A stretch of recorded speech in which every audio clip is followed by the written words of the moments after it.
Melissa's awesome. A lot of energy, young spirit, but not only does she bring a lot of positive energy in, but she's a problem solver. She also has her 100-ton master's license, and she's got a huge pedigree of sailing tall ships. So she's been on some big boats with precious cargo, with a whole lot of responsibility, and heavy is the head that wears the crown. And Melissa has achieved a lot in sailing in such a short period of time, because she's still a young woman, but man, she's got her sailing chops down. I've been around boats a little bit, but she'll get to talking and showing other people's stuff, and I'll be like, I didn't know that. But I'll be over there looking and nodding my head like she's right, and I'm sitting there going, wow, I didn't know that. Right? So it's pretty neat to find somebody like Melissa that knows a lot on this boat, and I can't imagine finding anybody better for that. She knows how to tie knots I've never seen. She's troubleshot some very critical issues on the boat thus far. She's helped me get out of trouble a couple of times.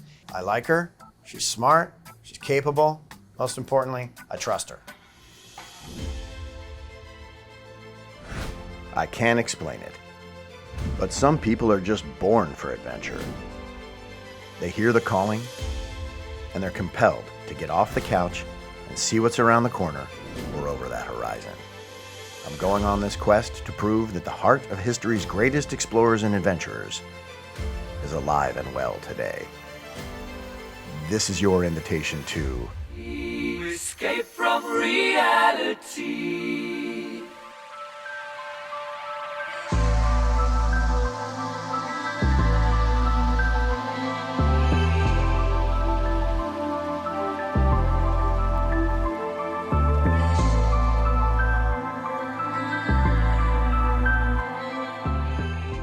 I've never sailed a catamaran before, so when I got on this boat, I knew what was going on because I'm a sailor, but it was actually really interesting to learn all the different little things that catamarans do. Catamarans can't do this and that compared to monohull boats, and it's just really cool to expand my knowledge on that, and I'm really happy that it's Aria that I'm learning it on, and she's a really cool boat to sail, and I don't know if other catamarans are like this boat, but I hope they are. This boat is killer. I absolutely love sailing here. So I got here on Aria actually by meeting Brad Barker in the Hammerhead surf shop that I work in. I was sitting there waiting for my shift to start, and he started talking to the guy that was sitting at the counter already and talking about this boat, this catamaran he bought at this company called Restless Native. And I was just like, oh, do you need crew? And then he's like, yeah, totally. So he started talking about the boat, and then I told him that I have my 100-ton master's license, and then he got all excited and was like, oh, I need a captain, I need a captain. So here I am, working on Aria, making the deck all pretty, coiling lines so we don't trip over them all day. A 100-ton master's license means I can drive any vessel that can carry up to 100 gross tons. So pretty much any vessel in Key West Harbor I can drive. Your support is putting wind in our sails so that we can share these adventures with you.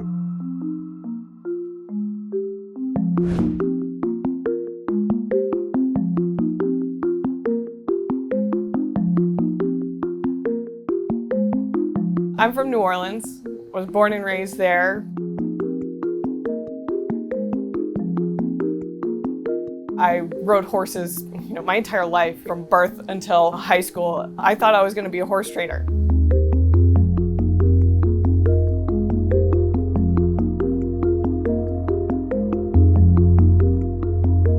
Got pushed out whenever Katrina hit, actually. Had to evacuate for that, and we ended up staying in Baton Rouge because that's where we could keep our horses. And then I saw this boat my freshman year of high school. It's called the HMS Bounty. It came to Baton Rouge. The 118-foot modern Bounty was designed from actual plans of the original vessel that was sailed by Captain Bligh and Fletcher Christian and was the setting for the most famous mutiny in history. I fell in love.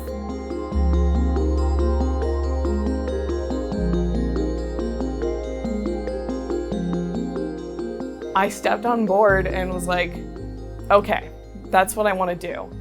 I didn't know much about sailing. I grew up sailing in Lake Pontchartrain, but it was barely anything. You know, I don't really remember it. I don't remember what lines are which. So when I saw Bounty, I just was like, I gotta figure out how to get on board. I had a whole bunch of sail horses that I couldn't sell. Nobody was buying anything, so I wasn't making any money. I was just spending money. So I thought about the boat again. So I looked into get on board, ended up having to volunteer. Sent in my resume, which is barely anything. I'm a horse trainer, yada, yada. I was at a race. My horse was winning the race, and then I get a call from Bounty, and they said that I got the position volunteer on board for the entire East Coast tour for 2012. My horse ended up getting 5th, by the way. Didn't really win much, but I was super excited that I got the spot on the boat. And since then, I've been hooked. I got on board Bounty and just fell in love with the boat even more than I already had.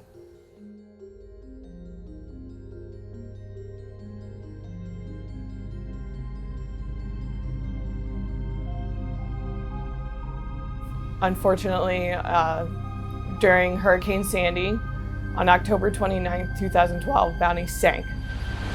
The US Coast Guard helicopter has been scrambled to reach the crew of the replica HMS Bounty, who have abandoned ship in the path of Hurricane Sandy. Now to that dramatic rescue off North Carolina. The Coast Guard airlifting 14 people from life rafts after their famous ship, the HMS Bounty, sank.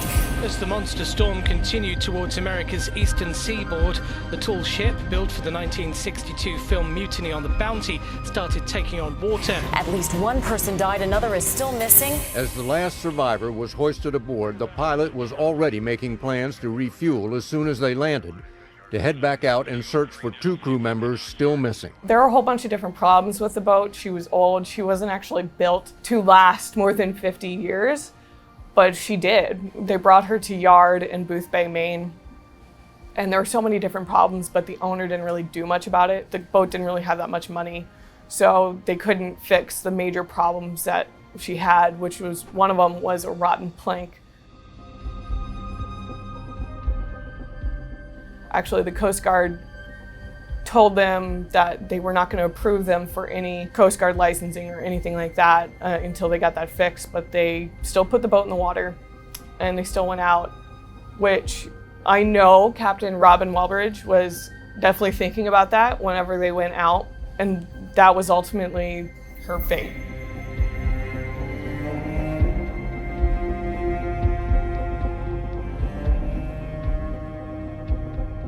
Robin gave the entire crew the option to get off whenever they were about to leave because they knew that the hurricane was going to hit.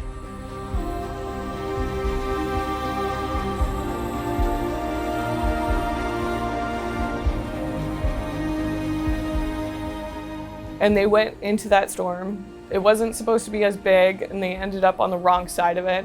So Robin turned the boat around and they went back towards land, back towards the coast, and didn't make it. They sank off Cape Hatteras, North Carolina on the 29th. All the people abandoned ship early this morning. As they were abandoning ship, 3 people were washed overboard. They were all wearing immersion suits, and only one of those 3 people actually made it to the life raft. So the 2 people that remain unaccounted for, we know made it off of the vessel but did not make it into the life rafts. Robin was lost at sea. And then Claudine Christian was found dead. She did not make it, but 14 other crew members did survive, which most of them are still sailing, so which, you know, makes you feel really good. But unfortunately, 2 people did pass away.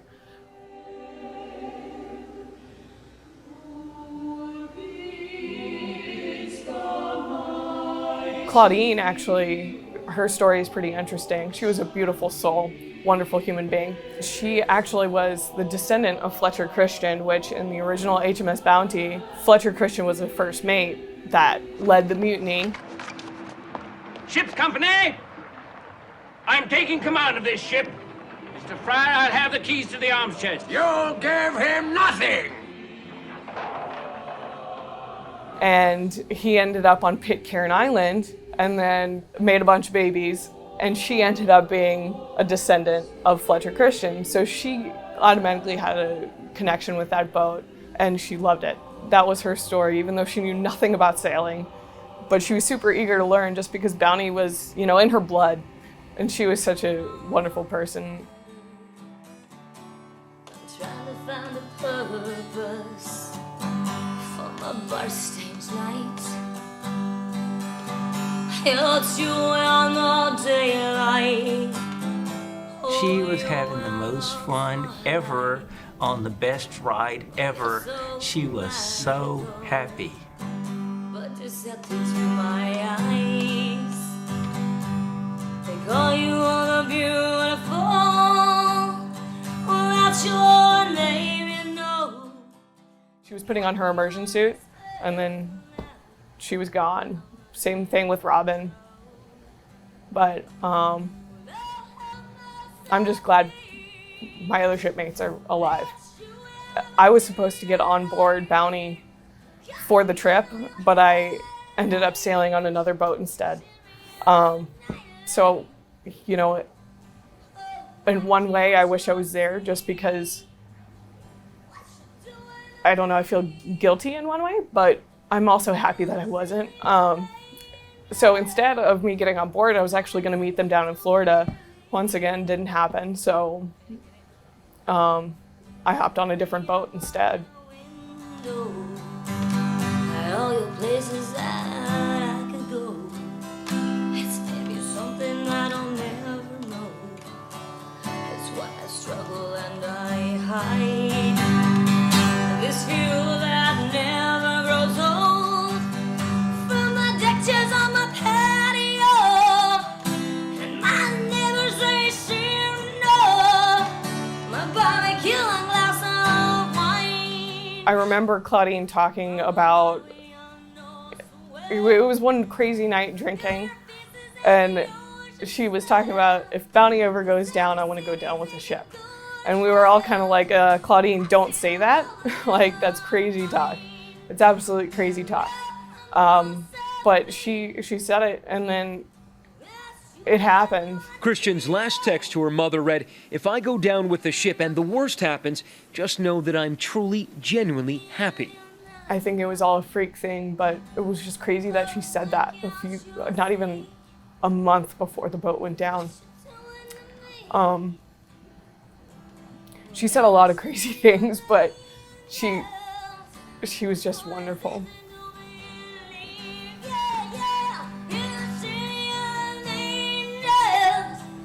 Story's easy, you know it's so goddamn so easy, yeah. To believe.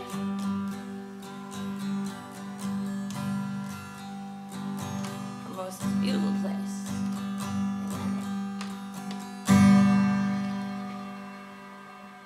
From there, I went on and I've sailed on 3 or 4 different boats. I went from Bounty to the privateer Lynx in 2012.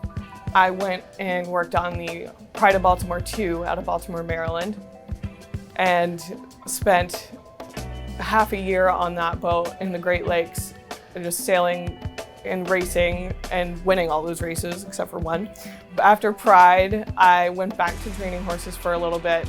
Whenever I was back in that industry, I was like, screw this, you know, boat people are so much better. You know, they're a lot nicer, a lot chill, you know, my kind of people. So I went back and I ended up sailing on the privateer Lynx for another whole year. And then I came down here to Key West to work on America 2.0, another schooner. And then I fell in love with Key West, so I kind of stayed.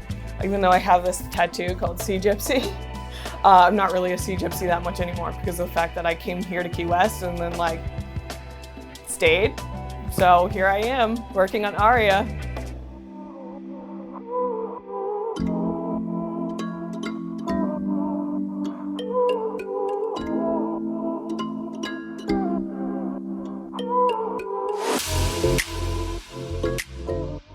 I love the people here.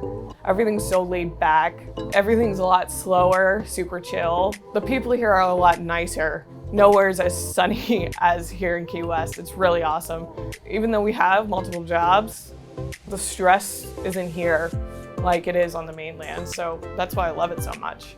In order to live here, in order to actually sustain life comfortably, you have to have 3 or 4 jobs. You know, a lot of people actually have like 2 or 3. You know, I'm actually stretching myself thin by having 4 jobs. I work at Hammerhead Surf Shop. I'm a captain here on Aria. I also am manager of photography for Sunset Water Sports. I used to be a captain for them as well. And I'm also a server at Bistro 245 at the Margaritaville Resort. I have to have those 4 jobs in order to actually pay my extremely high rent. Everything is really expensive here. You really have to work your butt off to live here.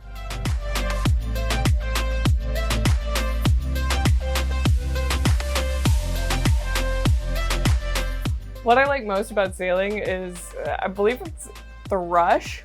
Whenever you're just ripping along under full sail, and even if it's, you know, only 5 knots and you still have all the sails filled, it's like this adrenaline rush for me. It's just a big rush. So that's my favorite part, is just being underway, under full sail. You know, motoring I could care less about. Sailing is what gets me. Captain Melissa's been through every conceivable scenario that you can have on the water. The peaks and valleys that she's endured are significant, but she still shows up every day with humility, positive attitude, and that smile.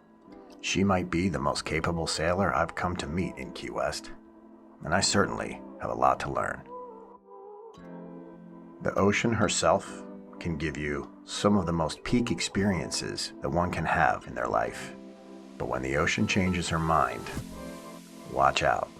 And hearing Melissa's story is borderline frightening.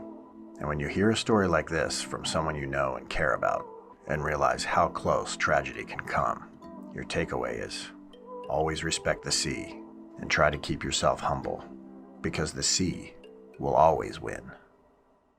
Hit subscribe so you don't miss what happens next. Escape from reality.